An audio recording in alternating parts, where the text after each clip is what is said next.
morning students, welcome to Sporting Angel Educational Spectrum. Today we are going to describe Roman numbers. So let's start. The numerals formed by using the digits 0, 1, 2, 3, 4, 5, 6, 7, 8 and 9 are called Hindu-Arabic numerals or international numerals. The symbols used by our Romans are called Roman numbers. The Roman numerals are formed by using 7 symbols, which are I, V, X, L, C, D and M. I stand for 1, V stand for 5, X stand for 10, L stand for 50, C stand for 100, D stand for 500 and M stand for 1000. So which of these symbols are held to be making a Roman numerals? There is another symbol called bar. This symbol is called bar. It is placed over a numeral which is multiplied by 1000. When we use the symbol, when we multiply any number by 1000, then we put bar. Thus, V per bar and X to the bar stand for 5000 and 10,000 respectively.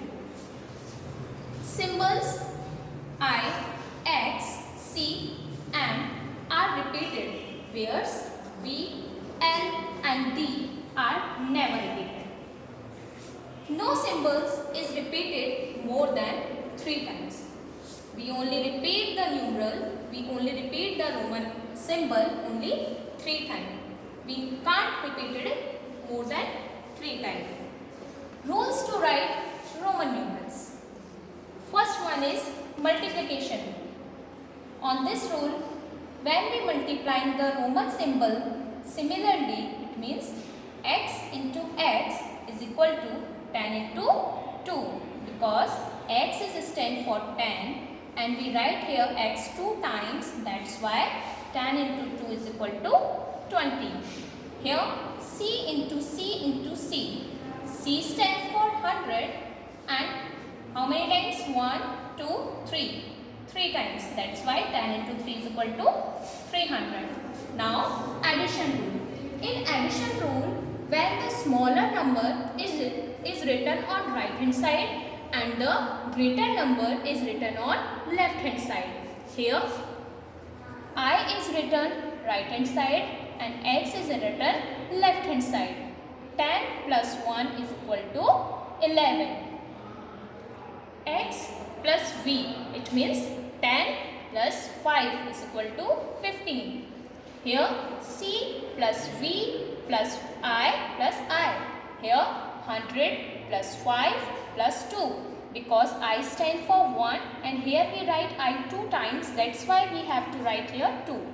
So when we added these numbers, so we get 107. Now subtraction rule. In subtraction rule, the smaller number always in our left side and the greater number is always on our right side. So here 1, I and V. So we write 5 minus 1 because on subtraction greater number always be first. Then 5 minus 1 is equal to 4. Now here X and C. So C stand for 100 and X stand for 10. So 100 minus 10 is equal to 90. The symbol I can be subtracted from V and X once only. Symbol I is only subtracted from V and X and only one time, once only. The symbol X can be subtracted from L and C once time. So here X can be subtracted from L and C. And the symbol C can be subtracted from D and M once only. So C can be subtracted from D and M. So these are some rules based on Roman numerals. I hope you all have understood. So keep watching, keep revising.